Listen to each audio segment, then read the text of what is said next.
Yeah. Yay! We're live. Woot.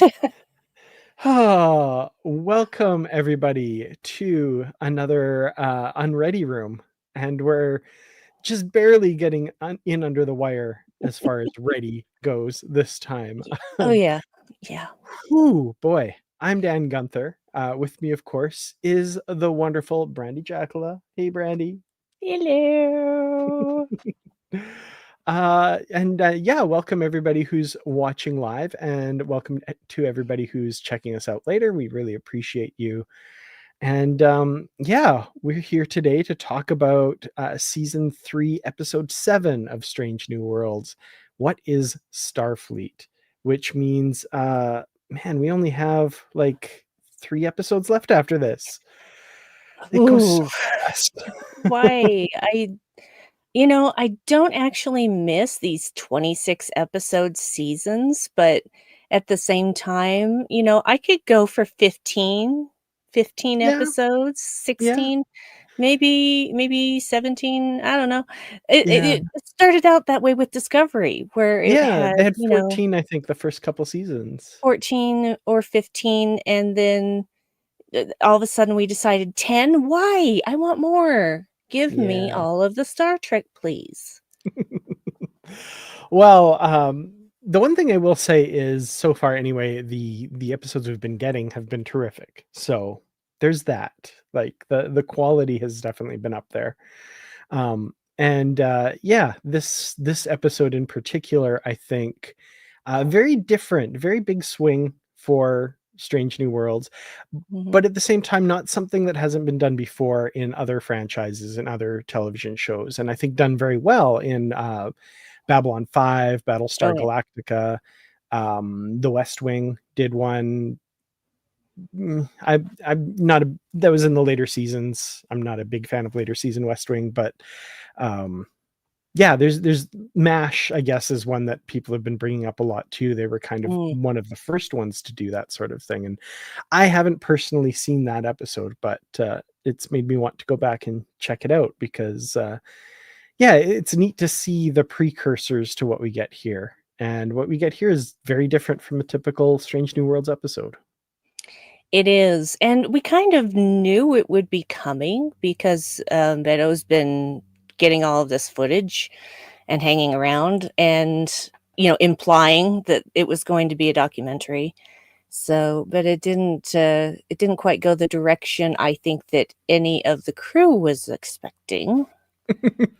Yeah, that's one thing we're kind of used to in Star Trek a little bit, everyone being cheerleaders for Starfleet, at least if you're in the Federation. If you're, for the most part, there's been a few times they've experimented with a little bit like, oh, is there some influences or something that are pulling it one way or another? But for the most part, Starfleet, it's just kind of been a given that it's force for good, yada yada yada. If you're in the Federation, and so it's interesting that this documentary made by Beto Ortegas kind of asks some questions, and the questions that it asks are ones that I think a lot of Star Trek fans have had over the years because of some mixed messaging or some bit of incoherence in the message of what Starfleet is and what the Federation is all about throughout Star Trek history. And I mean, that's going to happen when you have a long running franchise like this with lots of different writers writing individual episodes. There's not necessarily an overarching plan necessarily. It's, a writer comes to it with his or her interpretation of the universe and goes from there. So, yeah, there's the season 2 episode of TNG Peak Performance where Picard says Starfleet is not a military organization, and we all kind of went, are you sure about that? Yeah, military ranks. You have military ranks, you have uniforms, you have command structures, and I think it was Keith DeCandido. I was reading his review of this episode, and like somebody needed to remind Roddenberry at that moment that military does not equal militaristic, and I think Yes. that's more what he meant. But unfortunately, that has muddied the waters over the years. A little bit, yeah. It's well, and the interesting thing is like a lot of the old school Trekkies will be like, "No, I just want spaceship battles." I'm like, "That's not what Star Trek is, and it was never that. You are misremembering the past." And Mhm. so don't give me all of this crap about why aren't there more starship battles? Just go home, okay? Just go home and think about what you've done. Because honestly, that was never what the series was about. Never has been, never will be. Mhm. So, the question asked at the center of this, what is Starfleet? I think Nathan kind of makes a good point here. Like, this episode attempts to answer the question, and I love the episode. I think they did a great job with the episode, Mm. but I think things are muddied enough by the end that it does not answer the question at the center of it. Um, so, you know, we've got a documentarian, and I guess let's talk about Beto to start with. I've known a few people who've made documentaries and worked on documentary film crews and stuff, and I haven't made one myself. So if someone out there wants to correct me, they absolutely can. I've always thought that it was bad form if the documentary becomes about you, the Yes. documentarian. Mhm. And that's what happens in this. He's very close to a couple of the subjects of it for sure. His sister, obviously, about which he has very complicated feelings about her posting and what's happened to her recently. And now, of course, Uhura as well, he's become very close with. And yeah, it muddies things in a way that I don't know. What are your thoughts on that? Well, the thing is that as a general rule, documentarians are supposed to be neutral. They are not Mhm, supposed to be taking a side. They are there to document. This is not mhm, about slanting things in a particular way. It's about showing what's actually going on, showing the facts, showing the experiences, not their facts, but the facts of what they're documenting. And so for Beto to come in with that slant already, he's not he's not really doing a documentary. He's doing a mhm. commentary. Yeah, and Ricky makes a good point. Like, you can have documentaries that are about the subject, the person making it, but Mhm. like Super Size Me, great example, but that's the premise from the outset, right? If you make a documentary called What is Starfleet? And it ends up being, Beto doesn't like Starfleet because they took away his sister, that's not, not in the Mm. same vein for sure. There is one moment with Beto that I really, really liked, and it pays a line off from, like, 3 episodes ago at this point, I think, from Through the Lens of Time, where he's talking about how the cameras work, right? And he Mhm. says they analyze things like body temperature and all this kind of stuff, and they zero in on the emotional aspect of the story and, like, show the most, poignant part and what's really important to the scene. And during that final conversation with Uhura where they're talking and he talks about his sister and stuff, and the camera just like slowly turns towards Beto and starts zooming in. And he does this thing where he's talking and then he spikes the camera and he's like, ah, crap. And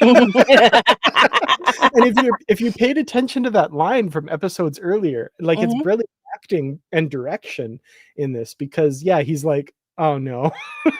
Yep. I've committed the cardinal sin of documentary filmmaking or something.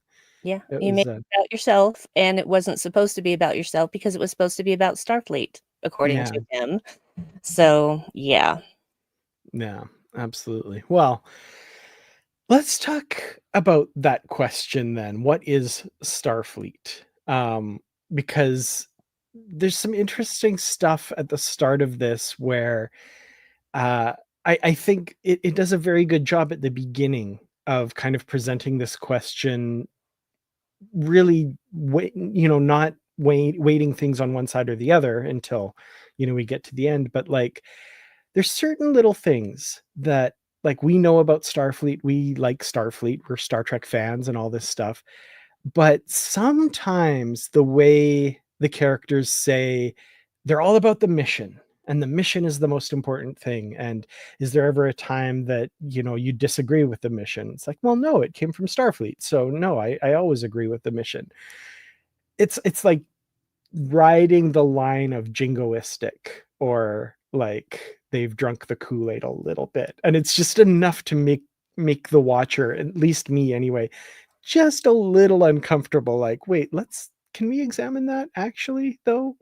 Mm. I liked that. I thought that was good. Yeah, it was basically, towing the line. It was basically Yeah. saying what you knew that you should say. And this episode shows that not everything that Starfleet tells you to do is necessarily the right thing. They're not on the ship with you. Hmm. And that's up to the captain to make the right decisions, regardless of what the orders might be. Yeah. And we see that actually unfold in this episode. Because, yeah, Starfleet can say all this stuff, but they're not there. They're not experiencing what this crew is experiencing. And they have to give their captains the freedom to make a decision in the field when Starfleet doesn't have all the facts. Hmm. And so this is kind of jumping to the end a little bit, but like it does give a little bit of an answer to what is Starfleet. And I think over the course of the episode, we see them forming this story, and it's kind of subtly done, which I really appreciate. Is, yeah, they're all gung-ho for the mission. Yeah, they tout the party line and stuff. But think of the, and this was Barry first brought up this point, so full credit to him on the podcast. Think about how they influenced that mission, and how by the Mhm. end of the episode, the mission was not the same as the one they started with. And that shows that what Uhura says at the end is true, that like the question, what is Starfleet, is answered by all of them. Like, they make Starfleet what it is. Starfleet isn't this monolith that you're just a part of. You actually are informing it and creating it as you go about your duties every day. So like Pike saw things were changing on the ground, adapted to what was going on, informed Starfleet of it, and managed to change the mission into something different from what it started with. And I don't know, there's a really cool message there that, um, like my analogy would be, if you're sitting in traffic and you're cursing at traffic and, oh, I hate traffic. Well, guess what? You're a part of traffic at that moment, and you are influencing what is happening in traffic. You are a part of it. It's not this outside thing that, you know, you're just observing. You're a part of it, right? And in a very positive way in this case, in Starfleet. Yeah, it's one of those episodes where there are a lot of uncomfortable moments, actually, in Yes. this episode. We will A get lot of into a lot of them. Yeah, and, I applaud the writers for doing this, because the thing is, we're supposed to like these characters. They're not supposed to be infallible, we know that. You know, they're not real people, but they are portraying, people who have flaws. Mhm. Everyone has flaws. No one is flawless.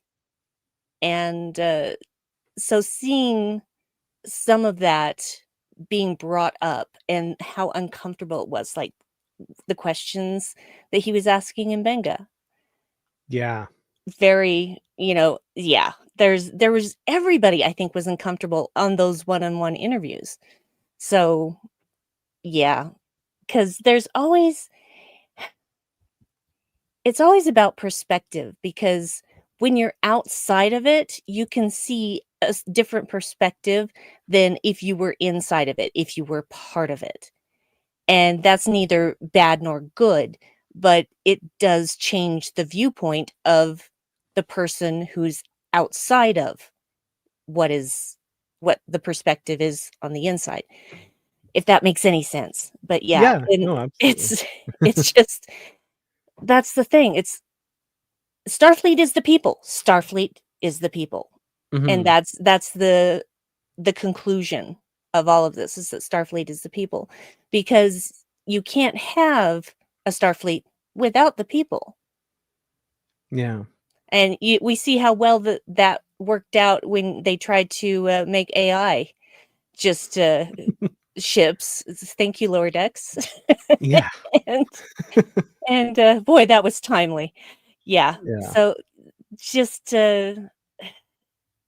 it's such a fascinating journey through this episode. And the first time I did not have a deep emotional reaction. The second time I Hmm. did. I Interesting. was I know, I was crying by the end. Yeah. Poor Dave is probably just like, "Okay." Well, Dave never gets weird when I start crying because he knows that I cry at everything. Cry happy, cry sad, cry Mhm. angry. It's all crying. It's all crying. Yeah.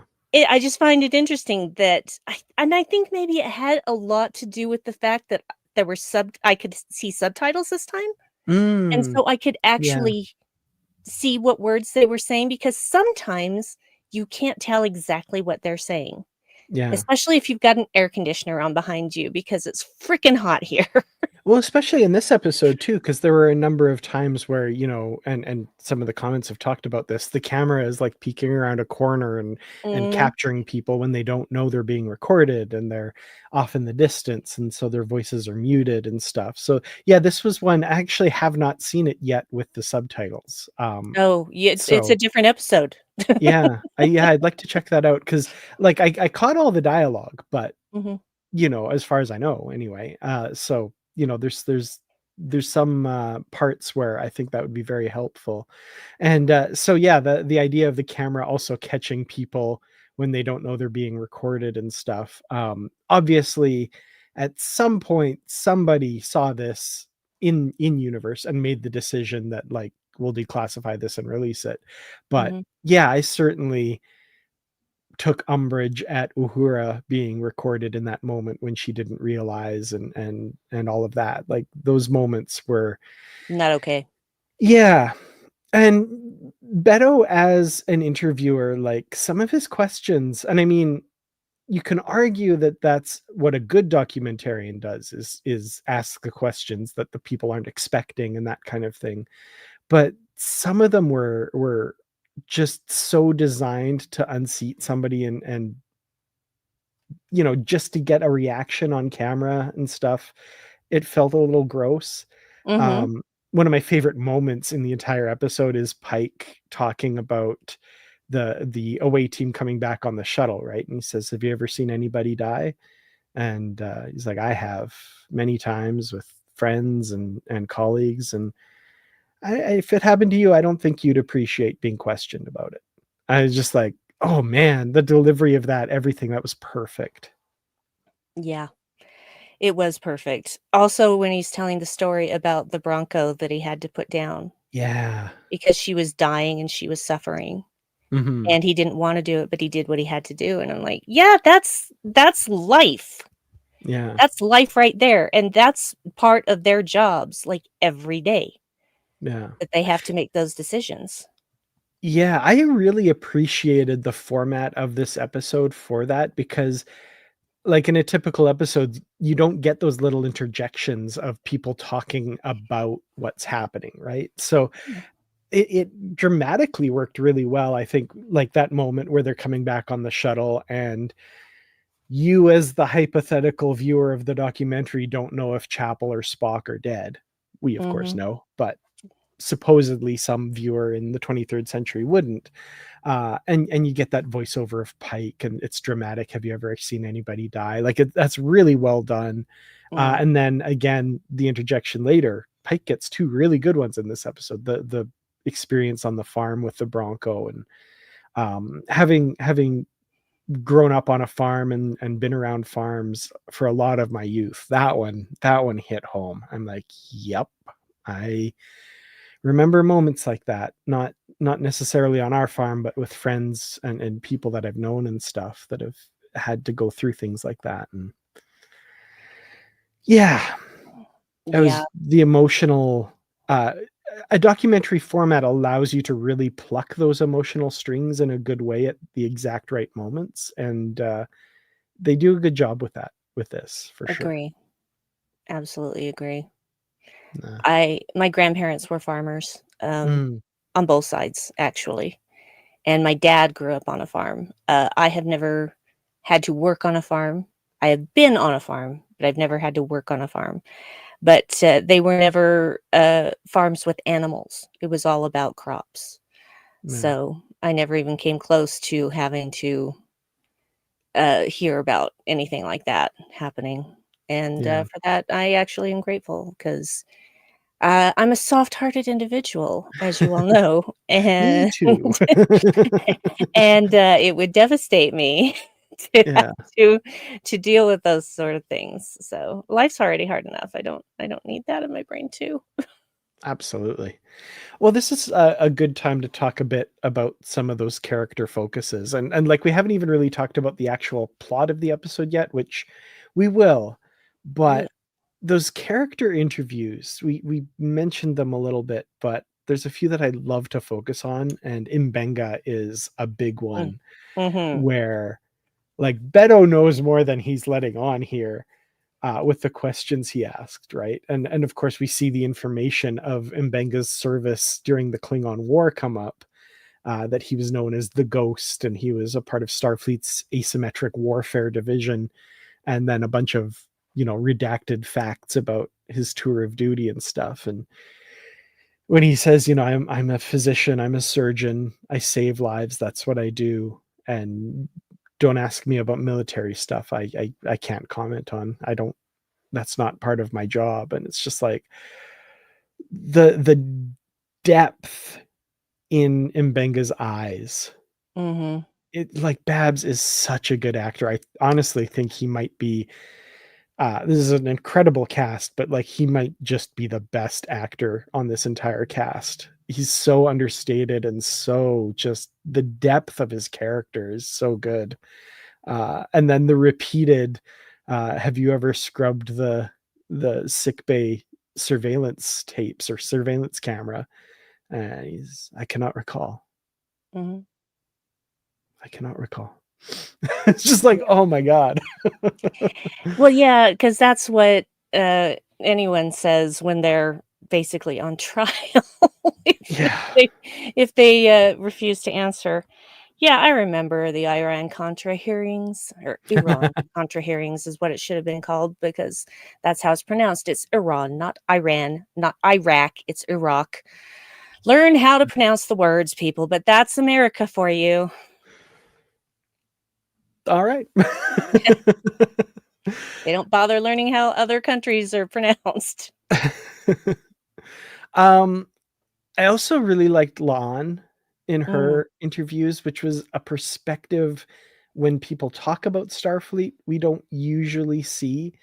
mhm, And the one thing that jumped out to me was so many times in Star Trek we've heard Starfleet doesn't fire first, right? And Lon outright says, "No, if my colleagues, if my friends, if the people I'm entrusted to protect are going to be killed and I can stop that by shooting first, I will."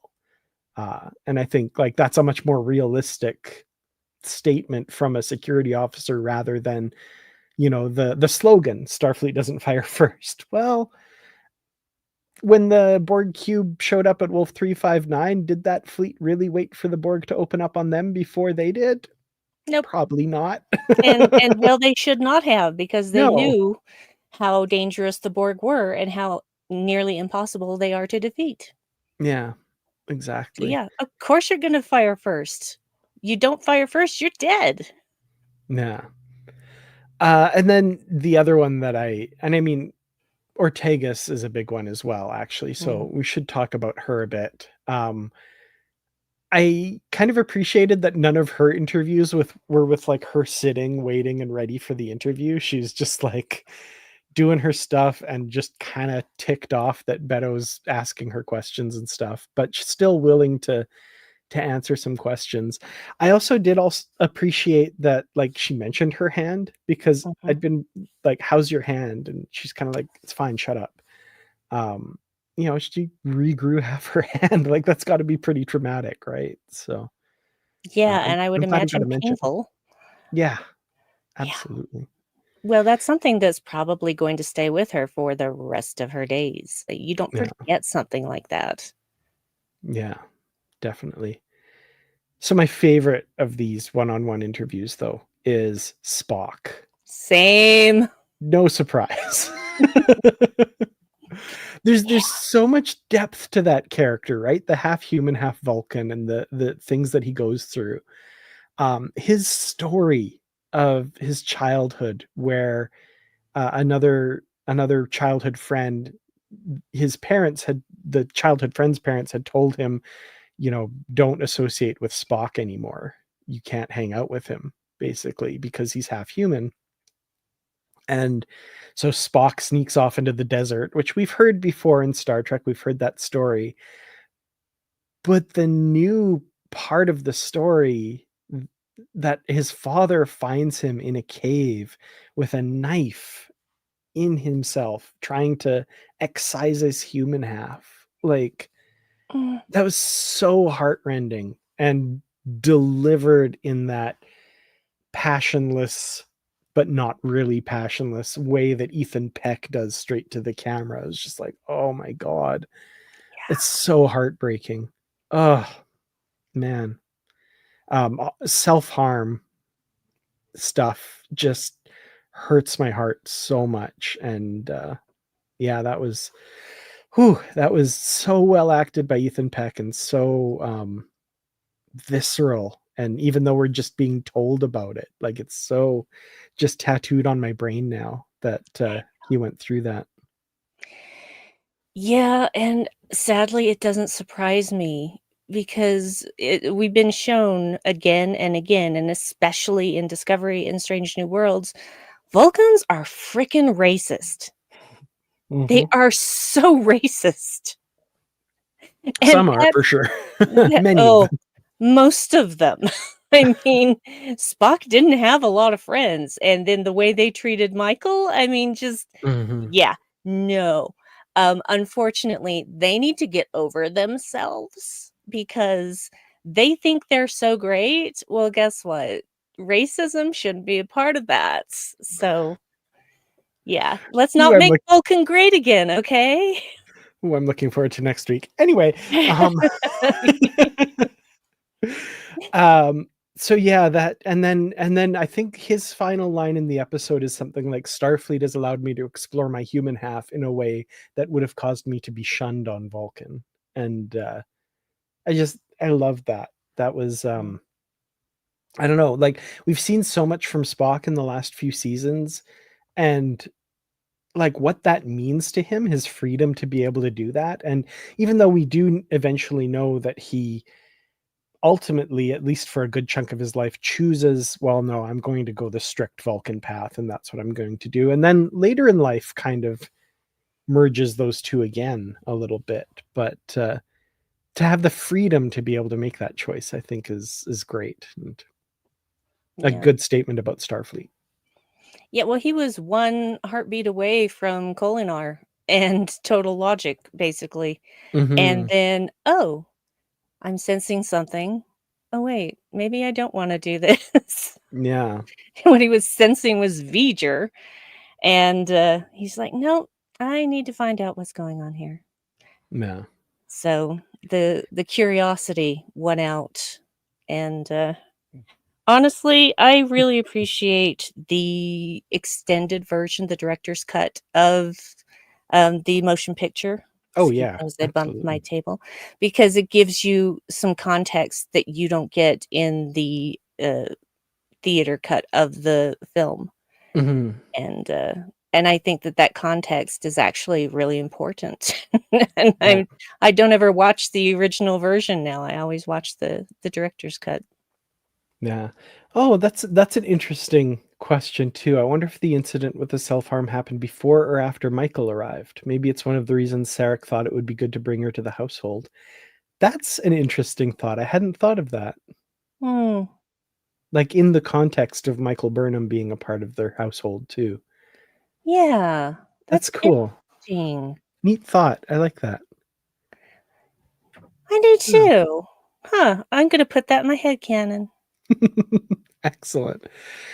Well, let's talk about the actual mission that the Enterprise is on here. So there's these two warring factions, the Lutani and the Cassar.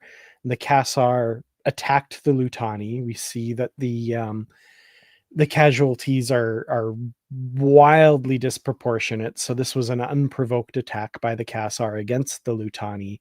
They're taking huge casualties, and they're getting aid and assistance from the Federation, and that involves transporting items to the Lutani, including this space creature that's they don't know much about yet, but we're going to find out over the course of the episode. I had this thought while I was watching it too. It almost had a Lower Decks feel, and by Lower Decks I Mhm. mean the TNG episode, Mhm. not the TV series, where Right. we're getting an outside perspective. We're only getting bits and pieces, and we kind of have to piece things together a little bit as to what's going on, right? Um, that was one of the brilliant things I loved about the episode Lower Decks is, there's a meeting with the senior staff, and then the door opens and they say come in, and then you just catch the last little bit of it and you don't know what was talked about beforehand.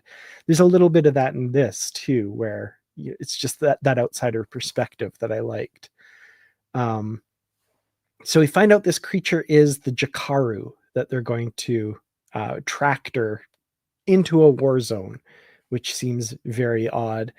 And it becomes very clear after it gets attacked by another Lutani ship that it's been changed into a weapon. It's been tortured. It's had like some sort of control unit implanted in its brain to turn it into a weapon for the Lutani, which um, we get, Pike kind of arguing back against Starfleet about this, but ultimately them saying, no, you need to do this mission, which gets complicated by a number of factors as we go. So uh, I'll put a pin in it there if you want to say anything about the mission so far. Yeah, well, honestly, the first of all, the Jakaru, beautiful, Hmm. absolutely stunning creature.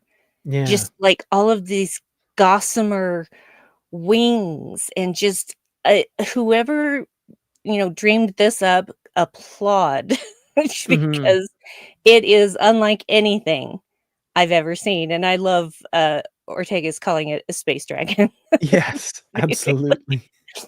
Um, and the minute, that basically it's, I guess, activating is the best word. I just thought, "That's a life form. What Hmm. the hell is going on here, and why is Starfleet endorsing this?" And my only guess is that the Lutani didn't tell Starfleet everything. Hmm. So, because if they had, I don't think that this would have ever been a thing. I don't think that Starfleet would have ever done, sent the Enterprise to tractor this weapon. Because, okay, yeah, you turned it into a weapon. It is a living being that you turned into a weapon. You don't get to use this for your own purposes. This is Hmm. a sentient creature. And Yeah. it made me so angry, just so angry. But, that first engagement with that shuttle, that Lutani shuttle, and it was that particular, what's the word I'm looking for here? It wasn't really a battle because it was very one-sided, Hmm. and, but that's when we find out more about what's actually going on.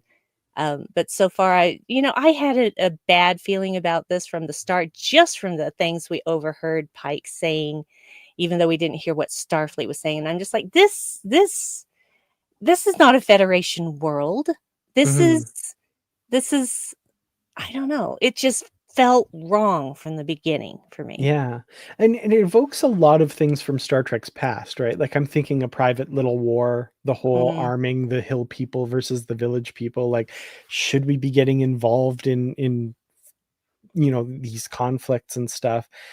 and at the same time, the moral quandary of it, like the Lutani are obviously being horribly killed by the Cassar, who we don't see, we don't learn anything about them, but like obviously it was bad enough that Starfleet's like, well, we've got to help the Lutani. Like they're almost a billion or almost 10 million people being killed kind of thing, right? So it almost felt to me um like the horribly abused people who are the Lutani visiting that abuse on another third party as well. And like Mhm. I almost could see it as an allegory for the cycle of abuse, right? Whether Yes. that's in individuals or in societies or in, you know, I if I can get a little political here, uh Please do. for me, like the Holocaust, right, was one of the most horrible things ever perpetrated on humanity. And now a nation that was born of that is committing a genocide in Gaza. Mhm. Because hurt people hurt people. Yeah, absolutely. So and like that's kind of one of the allegories that I'm seeing here. And there's a lot of allegories I think we could point to for sure. Mm. There's the Russians attacking Ukraine and the Western world helping Ukraine, right? In this case, the Ukrainian people aren't enslaving a large space dragon or anything like Mm. that. But so no exact whatevers, but like it just made me think of a whole bunch of different things. A big one for me as a Canadian is I don't know if have you ever heard of General Romeo Dallaire? Mhm.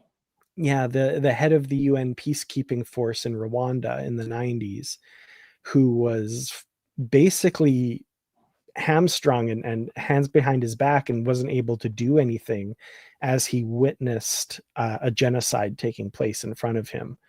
And if you've ever read his book Shake Hands with the Devil, it's such a hard read and so terrible. And to me, what this episode is showing, had he the power and the backing and the ability to step in and stop that from happening, that's what Starfleet does here. And stops the abuse of this one creature and ensures that it will never happen again by making the planet a sanctuary, right? So that's a lot of what it brought up for me, which really got me very emotional watching this episode. Mhm.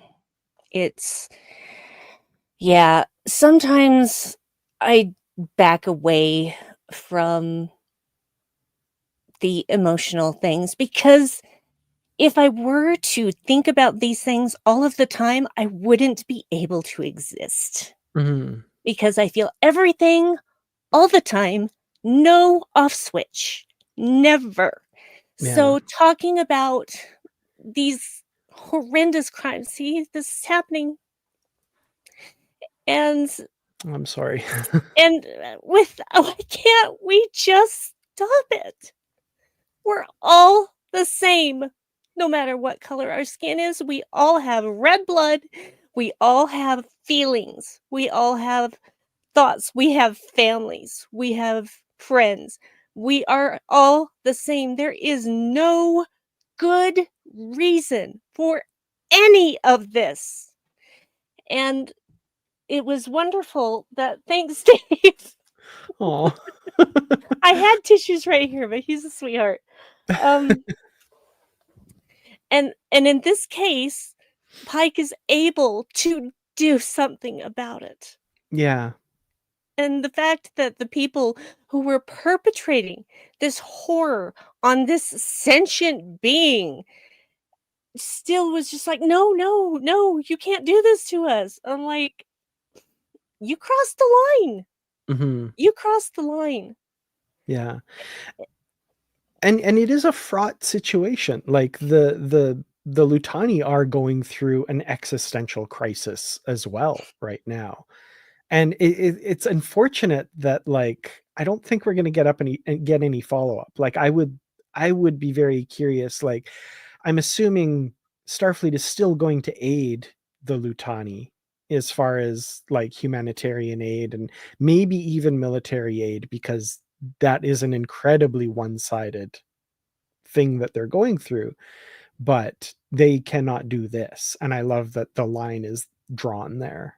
And I'm I'm really curious as to what's going to happen, because the 9 million people who were killed, like, they're not all doing this. This is the government, or the whoever's in charge made this decision to do this, right? So, like, the people are still suffering and stuff. So it's a typically very fraught Star Trek moral quandary. And I'm kind of sad that, like, okay, that's it. We probably won't learn any more about this situation. So Yeah. By the way, what I was talking about was not talking about the episode. I was talking about the horrors that humans visit oh, upon each other. absolutely. Yeah. So sorry about that, my friend in the chat, but that's Oh, not what I was talking about. And I know that Klingons have pink blood, and I know that Vulcans have green blood. Thank you very much. yeah. But yeah, the allegory is definitely there. And I mean, there's definitely different interpretations of what that allegory can mean, and Yeah. all of that. But I think, yeah, I think what Starfleet does here, by drawing that line in the sand and saying, no, this, you cannot do this. And Pike does that with the power of Starfleet behind him. And I'm just like, oh man, if Romeo Dallaire had that power behind him Hmm. in the 90s, like, good God. But anyway, um, Yeah. And what's sad is that we have done something like this in our own past with the mhm, atomic bomb. mhm. and and countless other Yeah, examples too. but Yeah, the atomic bomb is the thing that changed the world forever, because now everybody has to have nuclear weapons, because if they don't, then somebody's gonna use that nuclear weapon on them. yeah, And so now we have this quiet horror that's just sitting all the time. And all it takes is one country to decide, nope, I'm flipping the switch, and the earth is gone. yeah, Because once they send up their freaking nuclear weapons, then so does everybody else. Planet's gone. yeah, And yet we somehow still maintain this very quiet, horrible balance by everybody having the same weapons. Yeah, that's a great idea. yeah. Well, one other thing that I want to talk about is something that people have been talking about online. It's a little bit of maybe a controversy in this episode. I didn't take it as such, but I respect other people's opinions as well. Right. And that is the euthanasia aspect of what happens to the Jakaru, and what the Jakaru chooses for herself. Now, the reason it's not a controversial thing to me is I just have to take what the episode says at face value. I have to take what Mbenga said, that there's no going back for her, that this is terminal. She has been turned into a weapon. All she is good for now is killing, and she does not want to do that. And um I'm a believer in dying with dignity in Mhm. cases of extreme terminal illness and extremely diminished quality of life. That is not an endorsement of suicide. Of, like, suicide is a permanent solution to a 9 million out of 9 million and one times temporary problem. If you are struggling, please reach out. Please, you know, talk to your friends and family. That's not what I'm saying. That's not what I'm talking about here. Um, I believe in that as a concept. I think a lot of times in the past we have treated our pets with more dignity than we would a human being who is, there's no possible return. I know this is a fraught conversation. I'm having a tough time articulating, but in the context of this episode, giving her that final wish and fulfilling that, I think, was an act of love.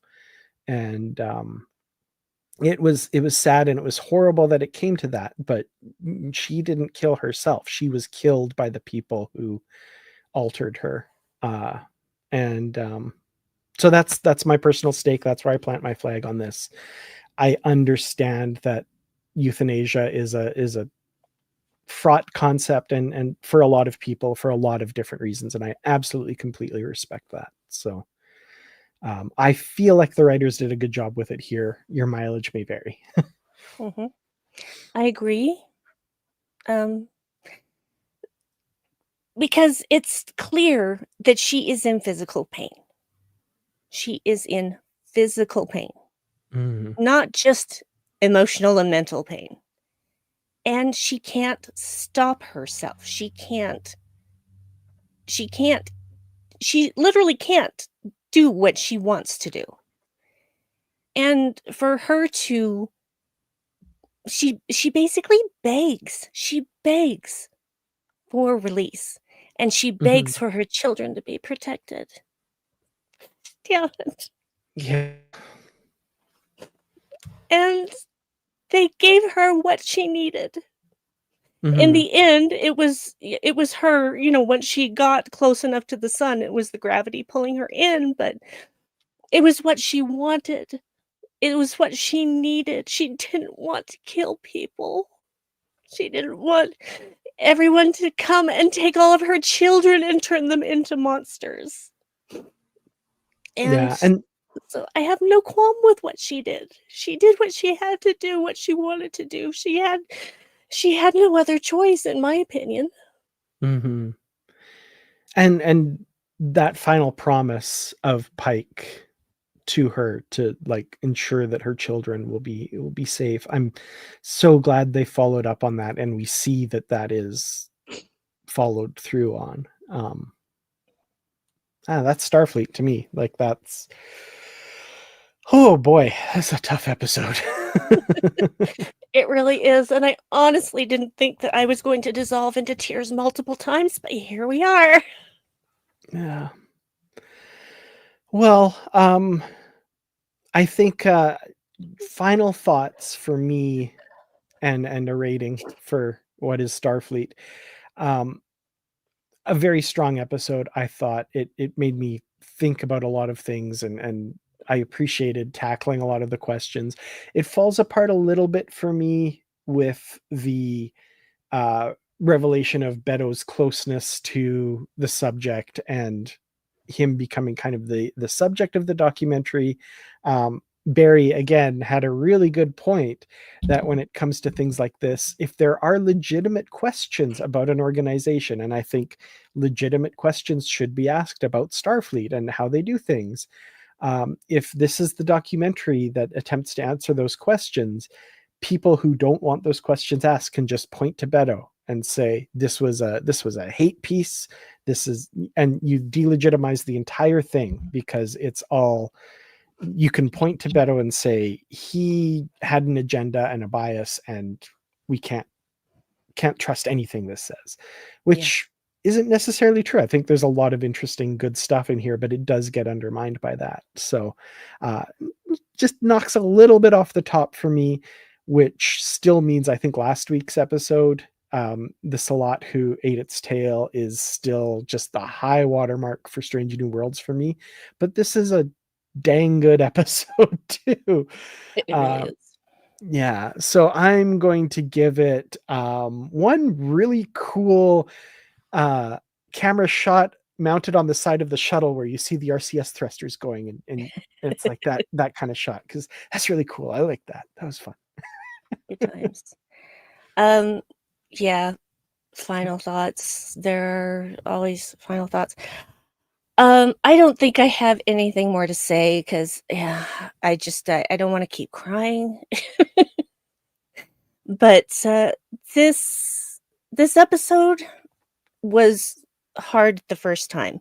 It was devastating the second time, and again, I credit the subtitles with that because I understood more about what was going on because they not only had the subtitles, they had, you know, like, when the Jakaru was talking, it would say Jakaru, talking, etcetera, Mm. and things like that, and so that was really helpful and provided context that I didn't get, by watching the screener.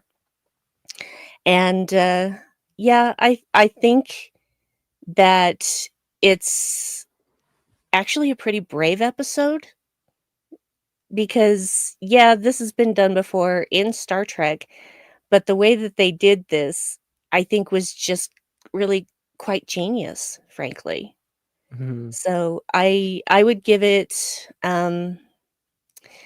what will I give it? I'll give it, 2 soggy Kleenexes. So there you go. But before we go on, I would like to say somebody sent this to me Ooh. anonymously. I don't know who it is, and the thing is that it's, not everybody has my address. So if anyone knows who sent this to me, even if they don't wanna come forward, thank you. Thank you very much That is because it so cool. it came on at a time where I really needed it. Oh, wow. So, Aw. That's amazing. That's really cool. it is. I still haven't hung it up yet because it's just, I need to hang it up, but yeah. But Yeah, whoever sent that to me, thank you. awesome. One last little thing I will say is just the camera angles in this, Yes, like yes, yeah. the one in Pike's armchair that's, like, looking up his nose, and then same with, like, Ortegas at the helm and stuff. Mhm. Those are interesting, and I would love to see just a behind the scenes of them filming this because, man, I know they don't use, like, massive, huge film cameras anymore. You can get right up and but, like, I would love to see the director, like, framing a shot, getting right up in someone's face, like, yeah, like, that's pretty cool. Indeed. Awesome. Well, thank you all so much for joining us. We really appreciate it. Uh, Brandi, I just finished listening to last week's episode of Shield Podulation this morning. Why don't you tell us what's up next on that show? Because I think you're very excited about it. I am so excited about it. Yeah, this week on Shield Modulation, we will be covering Strange New Worlds Season 2, Episode 5, Charades, which is one of the most amazing Ethan Peck performances of the series. And, 100%. it's I love this episode so much for so many reasons, and watching it, like, 10 times still hasn't dulled its finish, if you know what I mean. It hasn't dulled the shine because he's just so good at what he does. And, yeah, so that'll be out, later today. So, and it'll be fun. We're gonna have a lot of fun talking about that because we had a lot of fun rewatching it. Awesome. Awesome. And of course, Boldly Go, you've got a new episode coming. What date do those drop typically? It depends on the week. This past week, we try to do them on Tuesdays, but Mhm. this past week has not been, very nice about that. We had some things we had to take care of, and we had to release our last episode a bit later than we had intended. But Mhm. as a general rule, we're aiming for Tuesdays for releases Cool. when we can do it that way. So, yeah. Nice. Yeah, and Positively Trek, which I do with Barry DeFord, that drops every Friday. Yesterday's episode, all about what is Starfleet, came out, so be sure to check that out. We just recorded our next week's episode, so I've got to hurry and edit that. But then also next week, there will be a bonus episode of Positively Trek coming out because it's the end of the month, and Brandi and I are going to be talking about comics. There's 2 issues that came out this month: Star Trek Lower Decks number 11 and This is a long one in the spreadsheet, folks. Star Trek Strange New Worlds, The Seeds of Salvation, #1. It came out or is coming out this week, so we'll make it just under the wire to be able to talk about that for the month end as well. So yeah. Awesome. Thank you all so much for joining us. Check out the Positively Trek discussion group on Facebook if you want to join the conversation there. And until next week with 4.5 Vulcans, we'll see you then. Live long and prosper. Oh boy. Bye, everybody.